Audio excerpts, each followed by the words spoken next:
A prece de abertura fica por conta do Tiago. Por favor, Tiago. Muito boa noite a todos.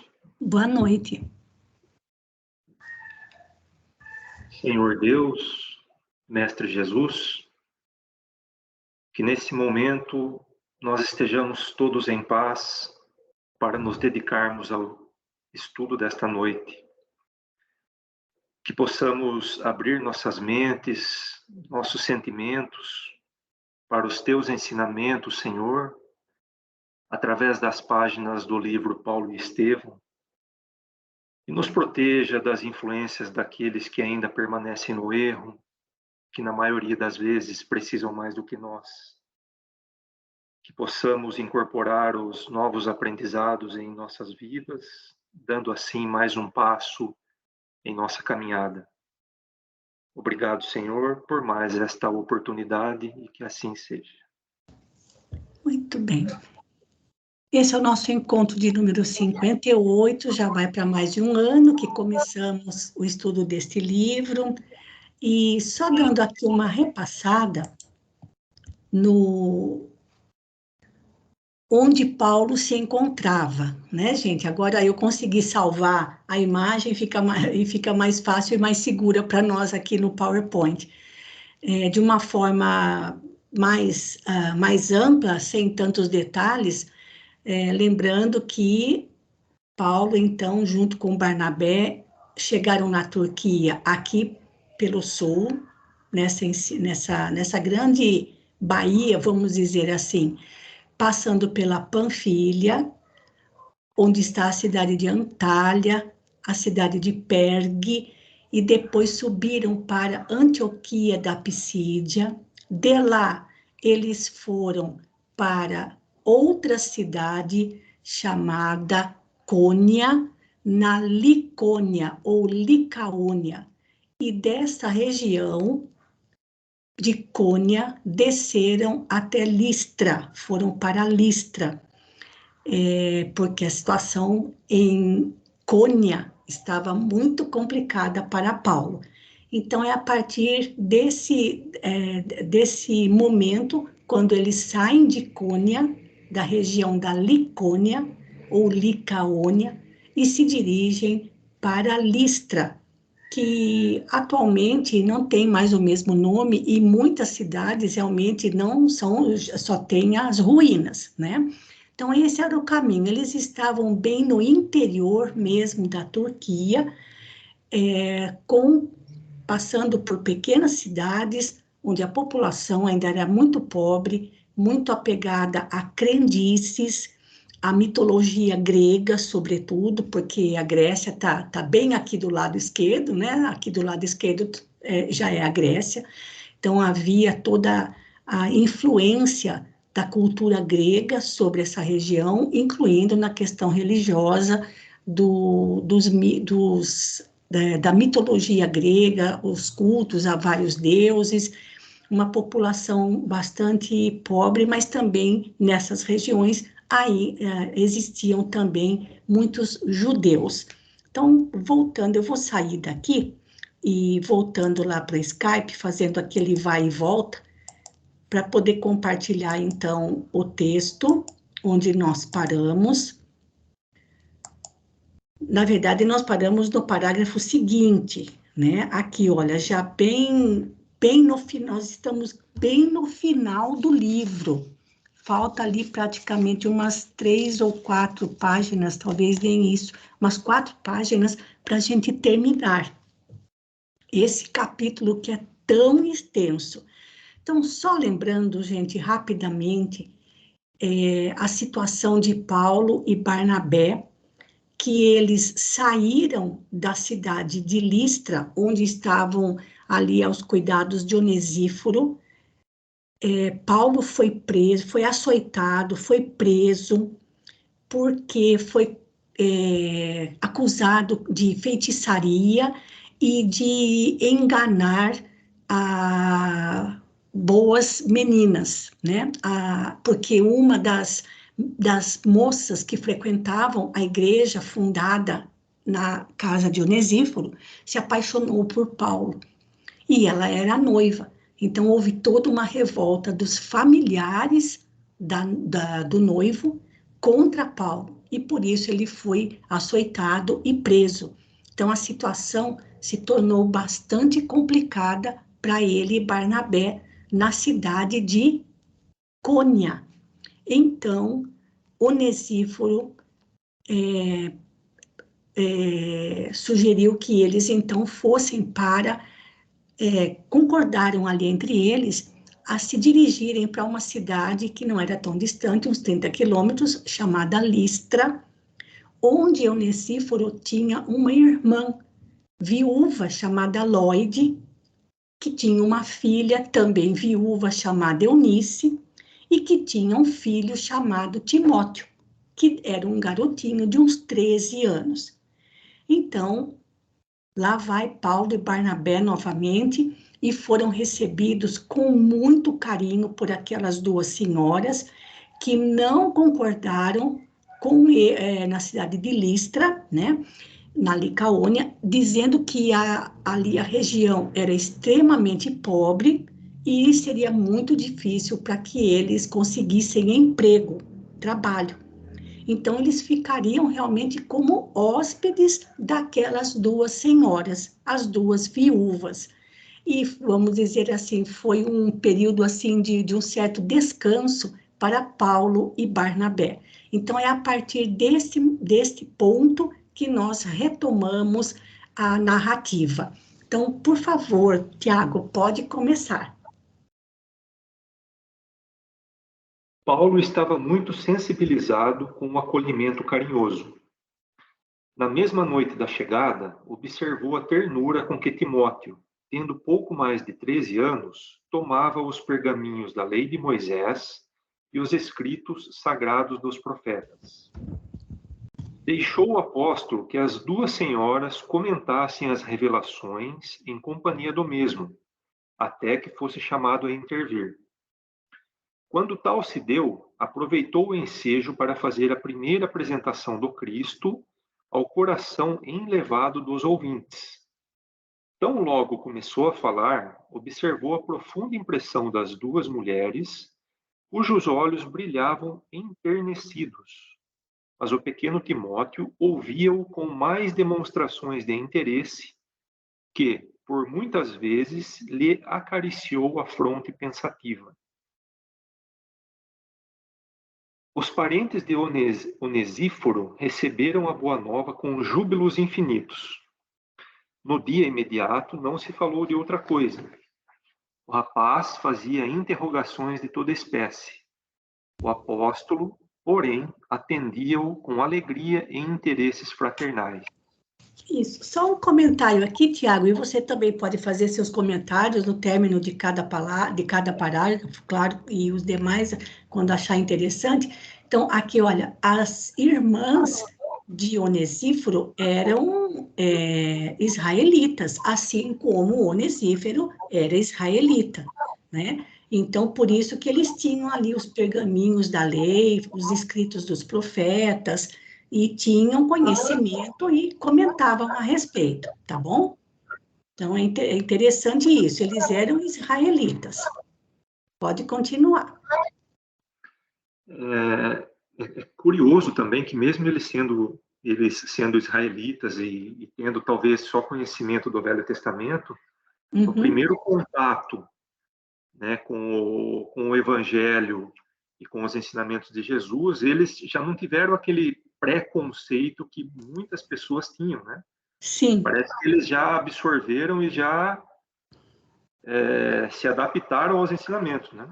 Isso porque eram duas mulheres, né, Tiago? Vamos dizer, o coração feminino ali mais sensível, mais aberto, né? Então, ali, vejam bem, eram duas mulheres viúvas, um garotinho de 13 anos, Paulo e Barnabé, né?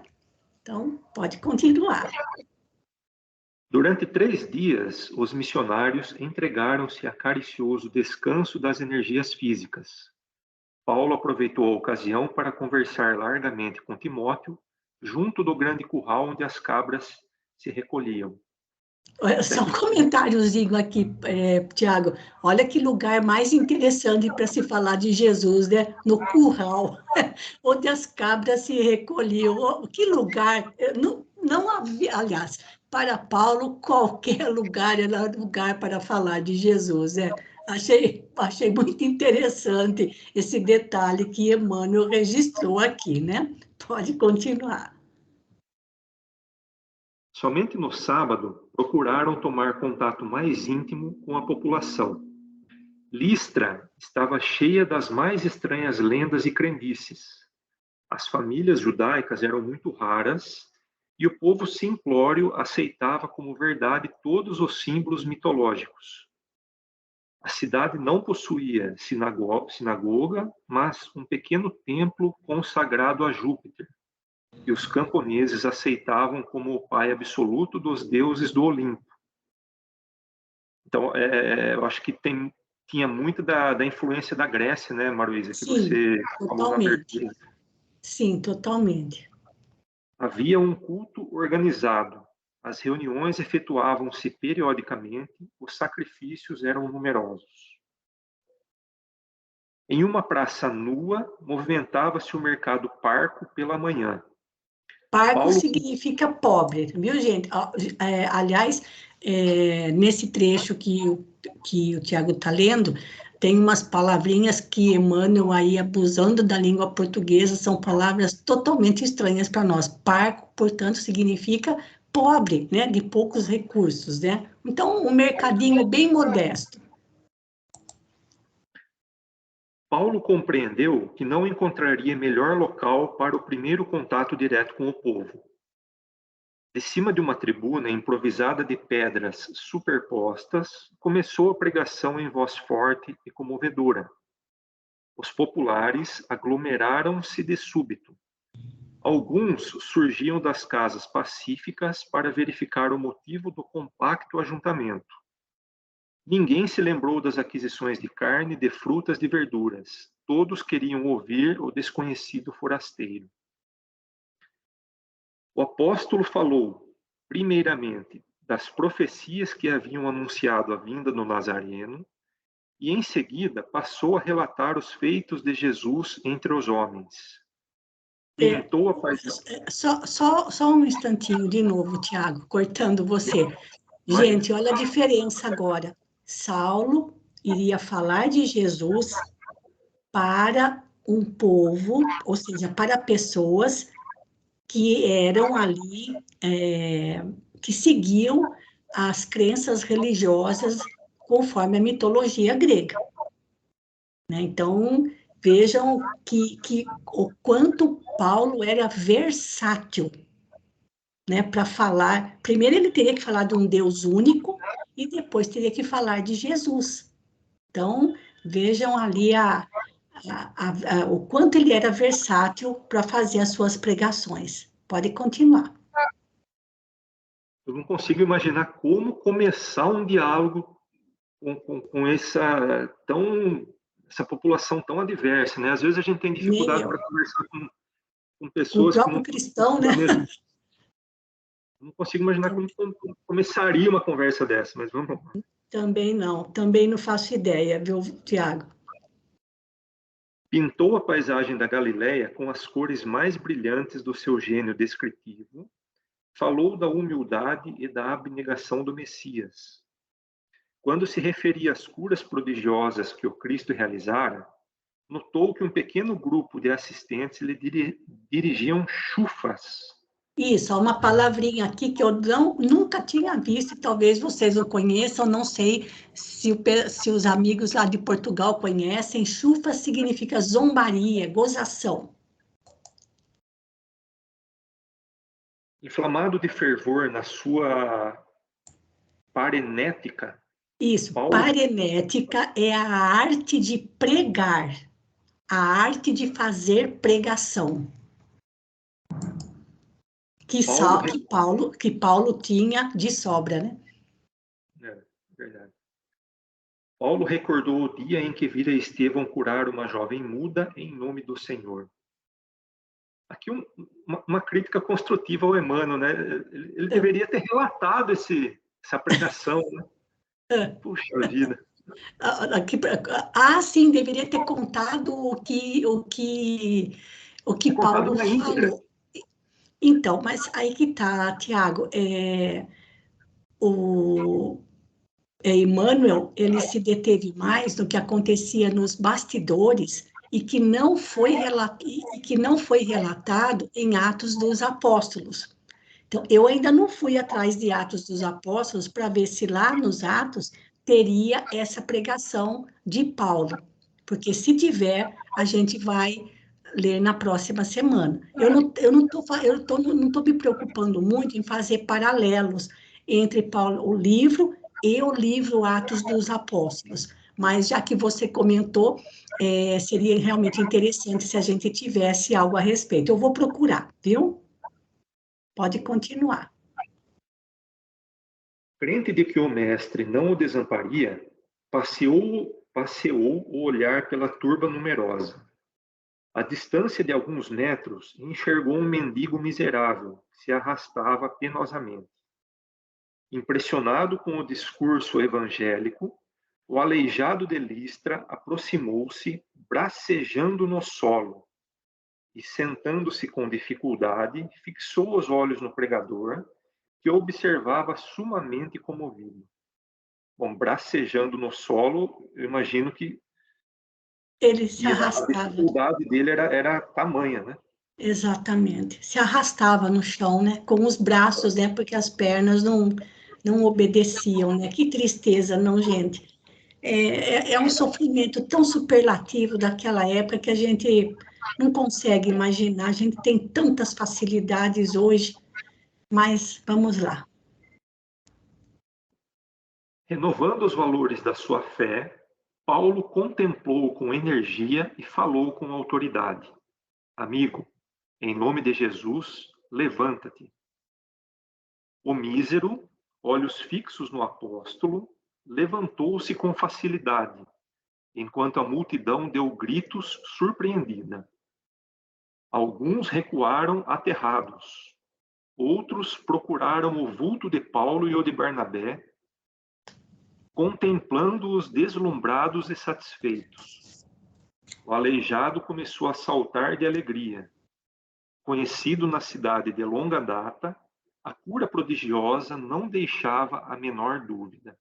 Façam uma ideia, gente, o pavor que deve ter tomado conta de alguns, não é? E por que Paulo teria feito, ou por que Paulo teria acrescentado ao seu discurso, às suas palavras, uma cura? Seria para fazer um espetáculo, chamar atenção, impor respeito? Qual seria o propósito? Lembrando que Jesus também começou assim, curando. Primeiro por compaixão, e no caso, para despertar, sobretudo naquela gente simples, assim como Jesus na Galileia, despertar a fé. A fé, não no caso especificamente, fé naquilo que Paulo fazia, mas sobretudo naquilo que eles ensinavam. Despertar neles a fé em Jesus. Então, eles não curaram esse paralítico em Listra, nem em outras cidades onde eles fizeram o mesmo, para criar um espetáculo, como que dizendo, olha como nós somos poderosos, né? Precisamos tomar bastante cuidado para não distorcer a atitude deles, né? Pode continuar. Muitas pessoas se ajoelharam. Outras correram aos quatro cantos de Listra para anunciar que o povo havia recebido a visita dos deuses. Não tinham entendido nada da pregação, né? Exatamente. A praça encheu-se em poucos minutos. Todos queriam ver o mendigo reintegrado nos seus movimentos livres. Espalhou-se o sucesso rapidamente. Barnabé e Paulo eram Júpiter e Mercúrio descidos do Olimpo. Misericórdia. Os apóstolos, jubilosos com a dádiva de Jesus, mas profundamente surpreendidos com a atitude dos licaônios, perceberam logo o mal-entendido. Em meio do respeito geral, Paulo subiu de novo à tribuna improvisada, explicando que ele e o companheiro eram simples criaturas mortais, realçando a misericórdia do Cristo, que se dignara a ratificar a promessa do Evangelho naquele minuto inesquecível. Debalde, porém, multiplicava os seus esclarecimentos. Todos lhe ouviam a palavra genuflexos em atitude estática. Foi aí que um velho sacerdote, paramentado segundo os hábitos da época, surgiu inesperadamente, conduzindo 2 bois engrinados de flores, com ademanes e misuras solenes. Eu acho que eles estavam enfeitados, né? Todo enfeitado e cheio de besuras, ou seja, cheio de, como fala, de trejeitos, de gestos, de louvação, de louvores, vamos dizer assim. Em voz alta, o ministro de Júpiter convida o povo ao cerimonial do sacrifício aos deuses vivos. Ou seja, ia matar os 2 bois, porque tinham ali 2 deuses, né? Um boi para cada deus, né? Paulo e Barnabé, segundo o entendimento deles. Paulo percebe o movimento popular e, descendo ao centro da praça, grita com toda a força dos pulmões, abrindo a túnica na altura do peito. Não cometais sacrilégios, não somos deuses. Vede, somos simples criaturas de carne. Seguido de perto por Barnabé, arrebata das mãos do velho sacerdote a delicada trança de couro que prendia os animais, soltando os 2 touros pacíficos que se puseram a devorar as verdes coroas. Então, eles soltaram os animais, né? Sim. O ministro de Júpiter quis protestar, calando-se em seguida, muito desapontado. E entre os mais extravagantes comentários, os missionários bateram em retirada, ansiosos por um local de oração no qual pudessem elevar a Jesus seus votos de alegria e reconhecimento. Grande triunfo, disse Barnabé quase orgulhoso. As dádivas do Cristo foram numerosas. O Senhor lembra-se de nós. Paulo ficou pensativo e redarguiu. Quando recebemos muitos favores, precisamos pensar nos muitos testemunhos. Por favor, quem tem o livro, grifa essa frase. Não é, Tiago? Então, assim, Paulo era sempre muito centrado na sua tarefa e não se deixava levar por entusiasmos, né, das emoções. Pode continuar. Penso que experimentaremos grandes provações. Aliás, não devemos esquecer que a vitória da entrada do Mestre em Jerusalém precedeu os suplícios da cruz. Ou seja, se tivermos triunfos, nós também vamos ter que ter os testemunhos, né? Ter os testemunhos, né? Eu sempre penso, Marluísa, assim, que, bom, nós vivemos num mundo de expiações e provas, né? Então, todos nós, de alguma forma, nós estamos aqui para expiar e, de alguma forma, padecer, né? E quando nós, de repente, passamos por um período pequeno ou longo de muitas alegrias, onde nós não ficamos doentes, nós não temos muitos desapontamentos, eu acho que começa a ser exigido de nós que a gente passe a levar alegria aos outros, né? Sim. Talvez tenha alguma relação aqui com essa... Né? Quando Exato. recebemos muitos favores, precisamos pensar nos muitos testemunhos, né? Sim. Já que está tudo bem com a gente, né? Vamos ajudar aqueles com quem para quem ainda as coisas não estão tão bem, né? É. O companheiro, considerando o elevado sentido daquelas afirmações, entrou a meditar em profundo silêncio. Lloyd e a filha estavam radiantes.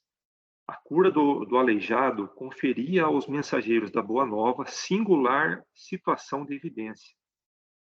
Paulo valeu-se da oportunidade para fundar o primeiro núcleo do cristianismo na pequena cidade.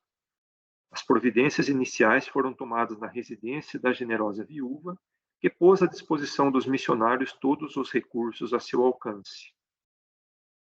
Tal como em Neapafos, estabeleceram em um casebre muito humilde a sede das atividades de informações e de auxílio. Em lugar de João Marcos, era o pequeno Timóteo quem auxiliava em todos os místeres. É assim que fala mesmo? Místeres? Mistérios, que vem de mistério, são deveres. Todos os deveres, todas as obrigações. Numerosas pessoas copiavam o evangelho durante o dia, enquanto os enfermos acorriam de toda a parte, carecidos de imediata assistência. Só um comentário aqui de novo, que a gente não pode deixar passar batido, gente. De novo, o primeiro núcleo foi fundado na casa de Lloyd, que ofereceu a sua residência e todos os recursos ao seu alcance. Para quem? Para aqueles que começassem a procurar aquele lugar em busca de auxílio. Ninguém ia lá porque tinha festa ou porque iriam se divertir. Iam para ouvir os ensinamentos de Jesus, que eram sempre consoladores, e também iam em busca de auxílio para as suas dores. Neapafos, lembrando, Neapafos fica na ilha de Chipre, onde Paulo se encontrou com o procônsul Sérgio Paulo, que também se tornou cristão e fundou um núcleo cristão naquela localidade, lá num casebre. E a maioria das pessoas que procuravam eram todas necessitadas, carecidos de imediata assistência. Certo, gente? Então, nada de pensar que eram templos gigantescos. Pode continuar. Não obstante tal êxito, crescia igualmente a animosidade de uns tantos contra a nova doutrina. Os Isso. poucos, né? Sempre tem os contra, né? Uhum. Pode continuar. Oi, tá me ouvindo? Então, pode continuar. Os poucos judeus de Listra deliberaram consultar as autoridades de Icônio relativamente aos dois desconhecidos.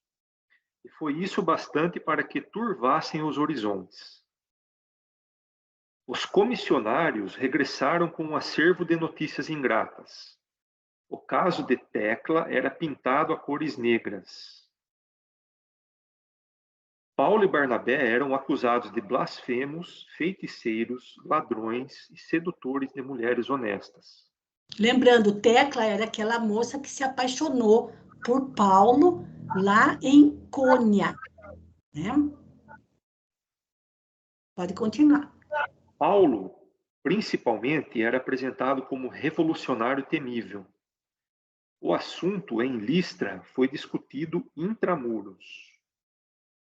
Os administradores da cidade convidaram o sacerdote de Júpiter a entrar na campanha contra os embusteiros e, com a mesma facilidade com que haviam acreditado na sua condição de deuses, passaram todos a atribuir aos pregadores as maiores perversões. Combinaram-se providências criminosas. Desde a chegada dos dois desconhecidos, que falavam em nome de um novo profeta, Listra vivia sobressaltada por ideias diferentes. Era preciso coibir os abusos.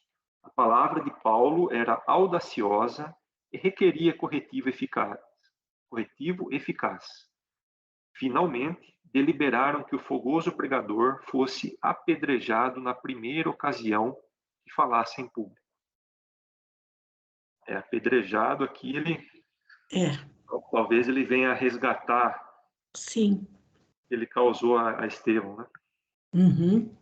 Isso, acho que mais um parágrafozinho só, que daí a gente passa para Celina. Pode continuar mais um parágrafo, então, Tiago.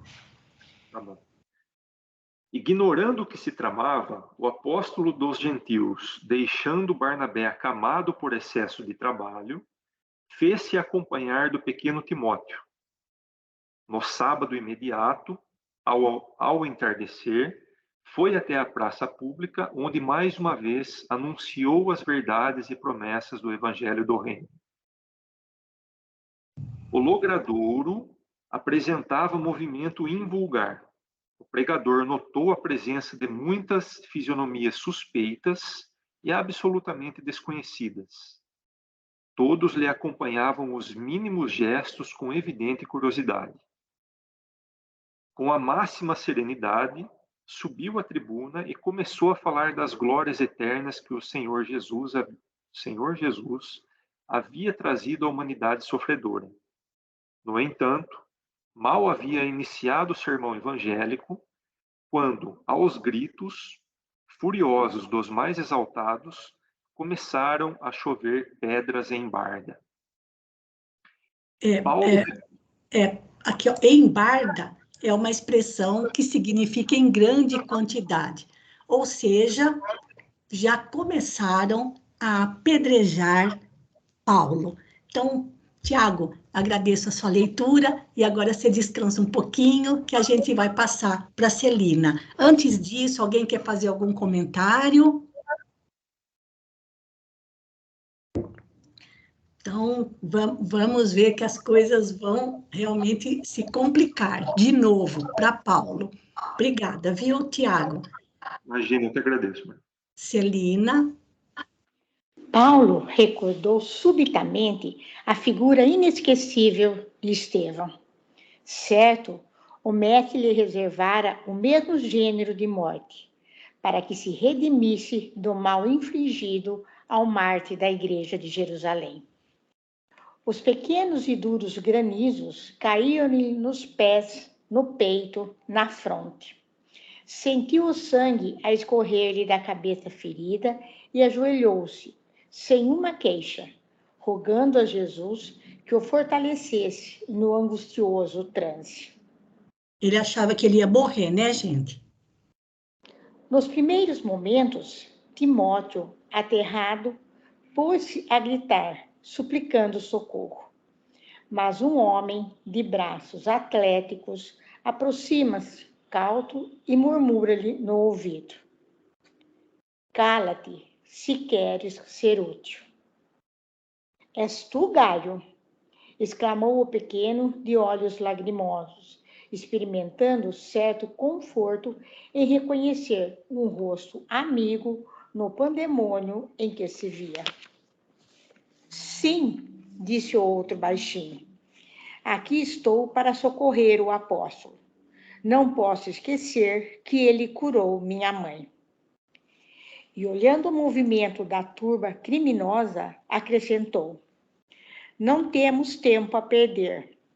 Não tardará que o levem ao monturo. Monturo, gente, é lixão, tá?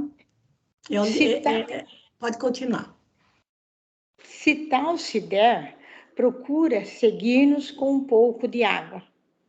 Se o missionário não sucumbir, prestarás os primeiros socorros, até que eu consiga prevenir tua mãe. Separaram-se imediatamente. Ralado de aflição, o rapaz viu o pregador de joelhos, olhos fitos no céu, num transporte inesquecível. Filetes de sangue desciam-lhe da fronte fraturada. Em dado momento, a cabeça pendeu e o corpo tombou desamparado. A multidão parecia tomada de assombro.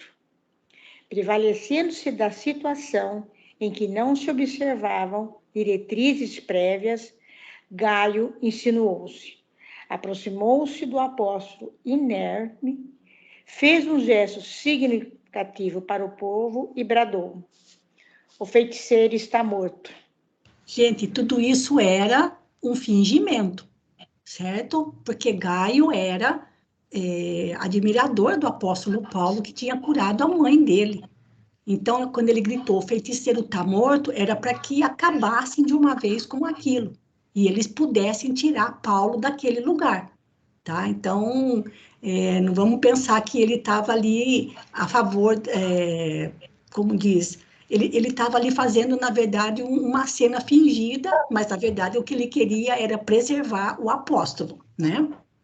A intercessão do alto ele ali, era né, um homem Malu? muito forte, o Gaio. Sua figura gigantesca despertara as simpatias da turba inconsciente. Estrugiram aplausos. Os que haviam promovido o nefando atentado desapareceram. Gaio compreendeu que ninguém ousava assumir a responsabilidade individual. Em estranhas vibrações, bradavam os mais perversos. Fora das portas, feiticeiro ao monturo, feiticeiro ao monturo. O amigo de Paulo, disfarçando a comiseração com gestos de ironia, falou à multidão satisfeita: levarei os despojos do bruxo. A turba fez um alarido ensurdecedor e Gaio procurou arrastar o missionário com a cautela possível. Atravessaram vielas extensas, em gritos, até que, atingindo um local deserto, um tanto distante dos muros de Listra, deixaram Paulo semi-morto na montureira do lixo. O latagão inclinou-se como a verificar a morte do apedrejado. Latagão, outra palavra aqui, identificando homem forte, robusto, que era o Gaio. E observando cuidadosamente que ainda vivia, gritou: deixemo-lo aos cães, que se encobrirão do resto. É preciso celebrar o feito com algum vinho. E seguindo o líder daquela tarde, a multidão bateu em retirada, enquanto Timóteo se aproximava do local, valendo-se das sombras da noite, que começava a fechar-se. Correndo a um poço não muito distante e que se destinava à serventia pública, o pequeno encheu o gorro impermeável de água pura, prestando os primeiros socorros ao ferido. Banhada em lágrimas, notou que Paulo respirava com dificuldade, como se houvesse mergulhado em profundo desmaio. O jovem listrense assentou-se ao seu lado, banhou-lhe a testa ferida com extremos de carinho. Mais alguns minutos e o apóstolo voltava a si para examinar a situação. Timóteo o informou de tudo. Muito compungido, Paulo agradeceu a Deus, pois reconhecia que somente a misericórdia do Altíssimo poderia ter operado o milagre, por sequestrá-lo aos propósitos criminosos da turba inconsciente. Decorridas 2 horas, 3 vultos silenciosos aproximavam-se. Muito aflito, Barnabé deixara o leite, não obstante o estado febril, para acompanhar Lloyd e Eunice, que, avisadas por Gaio, acorriam com os primeiros socorros. Só um minutinho, Celina. Vê se alguém pode ver para mim se tem alguém com o áudio aberto, porque está dando eco, viu? Então, finalmente, depois, 2 horas depois, né, gente? Vem Barnabé. Olha, Barnabé estava acamado, doente, junto com Lloyd e Eunice, para poder auxílio, que foram avisadas por Gaio, né? Como o Gaio combinou com o Timóteo, Cuida dele, faça o que você pode, fica lá com ele no meio do lixo, que eu vou buscar ajuda para eles, para vocês. Pode continuar. E mesmo nessa situação, quando ele acordou, ele agradeceu a Deus, porque Sim, reconhecia a misericórdia do Altíssimo para com ele, sim. né? Lindo. Todos renderam graças a Deus, enquanto Paulo tomava pequena dose de vinho reconfortador. Organização espiritual poderosa. Apesar das sevixas físicas, o tecelão de Tarso levantou-se e regressou à casa com os amigos, levemente amparado por Barnabé, que lhe oferecera o braço amigo. Gente, olha a resistência desse homem. Além da organização espiritual poderosa, depois de tudo que ele sofreu, que sevícias é o maltrato, né, gente? Os maltratos que ele recebeu, ele se levanta e, apoiado em Barnabé, vai para a casa de Lloyd e Eunice. Demais, não dá para acreditar que tenham existido pessoas assim, gente, porque hoje em dia a gente é tão fracote. Eu acho assim, como a gente fala assim, a geração Nutella, né? A gente é tão fracote e com tantas facilidades que a gente tem hoje. E outra coisa, quando eles falam, né? Quando a multidão completamente enlouquecida ainda fala, larga ele aí no lixo, que os cães vão acabar de comer ele. Quer dizer, devia ser uma prática comum, né, gente? Largar alguém ferido ou um criminoso, depois de ter sido apedrejado, largar lá no meio do lixo e deixar que os cães comessem. Olha a situação. Pode continuar, Celina. O resto da noite passou-se em conversações carinhosas. Os dois emissários da Boa Nova temiam a agressão do povo às generosas senhoras que os haviam hospedado e socorrido. Era preciso partir para evitar maiores incômodos e complicações. Em vão, a palavra de Lloyd se fez ouvir, procurando dissuadir os pregoeiros do Cristo. Debalde, Timóteo beijou as mãos de Paulo e lhe pediu que não partisse. Receosos de mais tristes consequências, depois de coordenarem as instruções necessárias à igreja nascente, transpuseram as portas da cidade ao amanhecer, em direção a Derbe, que ficava algo distante. Distante, mas na mesma região, viu, gente? Vamos abrir aqui para ver se tem um mapinha para vocês enxergarem aqui, olha. É mais ou menos na mesma localidade por onde eles estavam, em Listra, tá bom? Ainda continuavam mais ou menos pela mesma região aqui. Pode continuar, Celina. Depois de penosa caminhada, atingiram o novo setor de trabalho, onde haveriam de estagiar mais de um ano. Embora entregues ao trabalho manual, com que ganhavam o pão da vida, os dois companheiros precisaram de 6 meses para restabelecer a saúde comprometida. Ah, meu pai. Como tecelão e oleiro anônimos, Paulo e Barnabé deixaram-se ficar em Derbe longo tempo, sem despertar a curiosidade pública. Só depois de refeitos dos abalos sofridos, recomeçaram a boa nova do reino de Jesus. Visitando os arredores, provocaram grande interesse de gente simples pelo Evangelho da Redenção. Pelas comunidades cristãs foram fundadas pequenas comunidades cristãs foram fundadas em ambientes de muitas alegrias.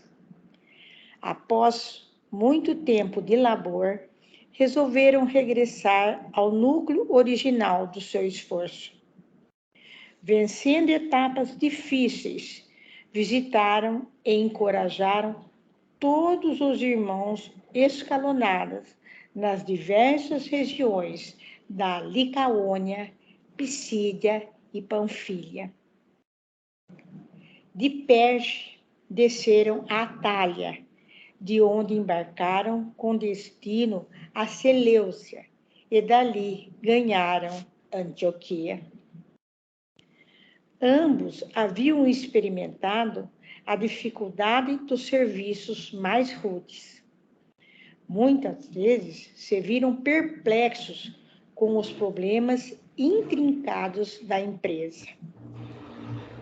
Em troca da dedicação fraternal, haviam recebido remoques, açoites e acusações pérfidas. Contudo, através do abatimento físico e dos gilvazes, irradiavam ondas invisíveis de intenso júbilo espiritual. É que, entre os espinhos da estrada escabrosa, os dois companheiros desassombrados mantinham ereta a cruz divina e consoladora, espalhando a mancheias as sementes benditas do Evangelho de redenção. Emmanuel. Gilvase significa cicatrizes, viu, gente? Só voltando aqui, Celina, eles começaram a fazer o caminho de volta. Vejam bem, eles ficaram um tempão nessa cidade de Derbe, 6 meses para conseguirem se recuperar de todo o sofrimento físico pelo qual os dois passaram. Barnabé estava doente. Pensando, né, gente? Pensando que Paulo já tinha sido açoitado, agora ele foi apedrejado, e não tinha nenhumas 40 gotinhas de dipirona para ele tomar, para aliviar a dor, não é? E a mesma coisa, Barnabé vivia doente, febril, às vezes também deveria ter problemas, às vezes, respiratórios, né? As dificuldades ali com as caminhadas, né? O tempo frio, as picadas de inseto, que também poderiam gerar doenças. Quantas dificuldades, quanto tempo já tinha se passado. E eles ali começaram a fazer o caminho de volta, né? Então, vamos lembrar aqui um pouquinho, Licaônia. Em Licaônia foram 2 cidades por onde eles passaram, aliás, 3 contando, né? Derbe, Listra e Cônia. Na Pisídia, foi a Antioquia de Pisídia, onde conheceram Eustáquio e Ibrahim, que ofereceram trabalho na olaria e no comércio, na oficina de couro. E na Panfilha, que era ali onde estava a Antália e Pergue. E da Panfilha, a Atália fica à beira-mar. Então, dali eles tomaram uma embarcação com destino a Seleucia. Vamos ver onde é a Seleucia. Aqui um mapa maiorzinho, aqui as ruínas do lugar, gente. Ah lá, olha. Seleucia está bem aqui na pontinha da Turquia. Então, nesse mapa que eu vou abrir aquele verde nosso, que é um pouquinho maior, eles saíram daqui, olha, saíram dessa região onde eles estavam, em Derbe, fizeram todo o caminho de volta, passando novamente por todas as comunidades cristãs que foram fundando ao longo desses caminhos e desceram até chegarem aqui, onde ficava o porto, e daqui pegaram o caminho para Seleucia, que fica bem nesse cantinho aqui da Turquia, já próxima à cidade de Antioquia. Quanto tempo eles levaram nessa longa caminhada. E quantos, por outro lado, né? Depois, e com isso, gente, nós terminamos esse capítulo 4. E se só nesse começo já tem tantas lutas dos dois, a gente deve se preparar para mais. Então, nós ainda temos uns 10 minutinhos. Alguém quer fazer algum comentário para a gente aproveitar bastante a finalização desse capítulo? Celina? Vale a pena destacar, Malu, a hombridade de Paulo, né? Como ele abraçou o Cristo, né? Como em nenhum segundo ele vacilou, ele deixou demonstrar algum tipo de fraqueza. Que fortaleza de fé. Sim. Quanto fraco nós somos, não? Assim, eu vou ser sincera, eu vou lendo esses trechos, essa luta, eu me sinto extremamente envergonhada, porque hoje em dia a gente tem tanta facilidade, quantas facilidades nós temos hoje, e a gente fica, eu fico pensando, gente, há 2000 anos, quantas dificuldades, mas ao mesmo tempo, quanta gente boa já existia naquela época. Vejam, Lloyd e Eunice acolheram os dois.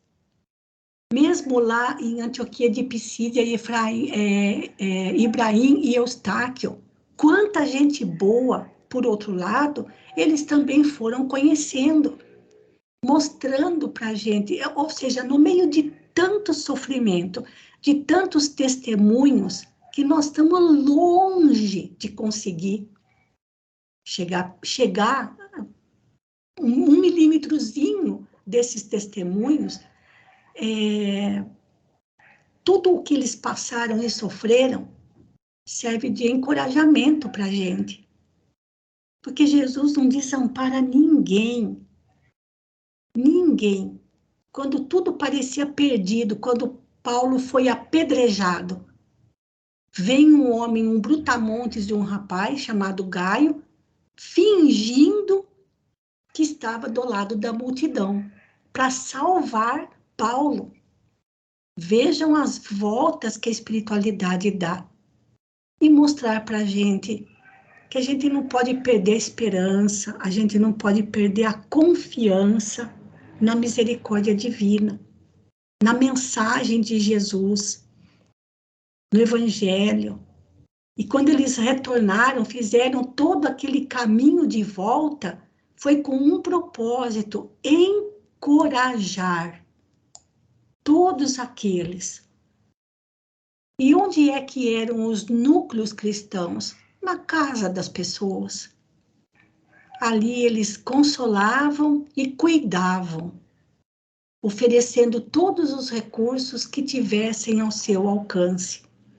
Então, olha, gente, quantos espíritos bons, quantas almas generosas reencarnaram naqueles primeiros séculos do cristianismo, né? E quanto fizeram para que hoje a gente pudesse estar aqui, olha, lendo essa história. Então, mexe muito com a gente, viu? Porque a gente se transporta no tempo e no espaço, né? Mudando de lugar e mudando no tempo. Mais alguém quer fazer algum comentário, gente? Que o título do próximo capítulo é Lutas pelo Evangelho. Olha, se o capítulo 4 falava primeiros labores apostólicos, o capítulo 5 agora vai falar de lutas pelo Evangelho. Mais alguém? Oi, Tiago, pode falar. Você falou aí tão lindamente sobre encorajamento, né? A coragem de Paulo, eu não digo nem de medo da morte, mas ele não tinha medo da dor. Né? Exatamente. Ele havia sido apedrejado, nós não fazemos ideia que dor é essa. Não.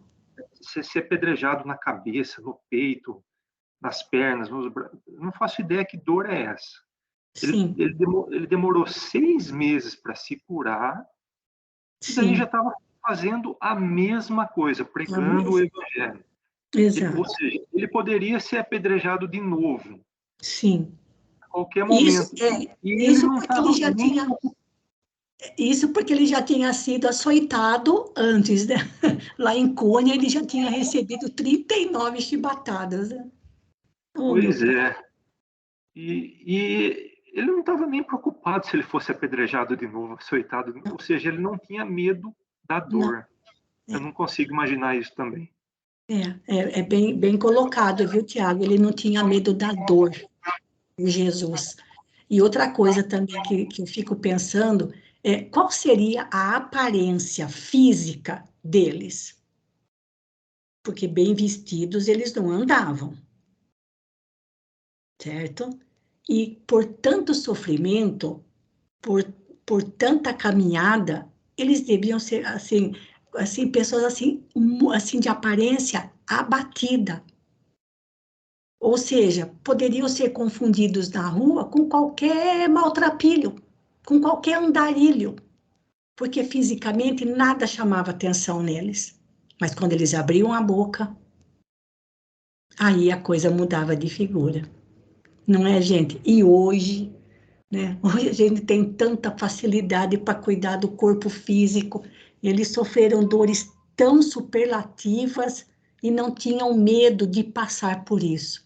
Olha como a gente é fraco. Tanto é que depois de apedrejado, quando ele recuperou quando ele se recuperou, voltou a si, recuperou a consciência, levantou e foi andando.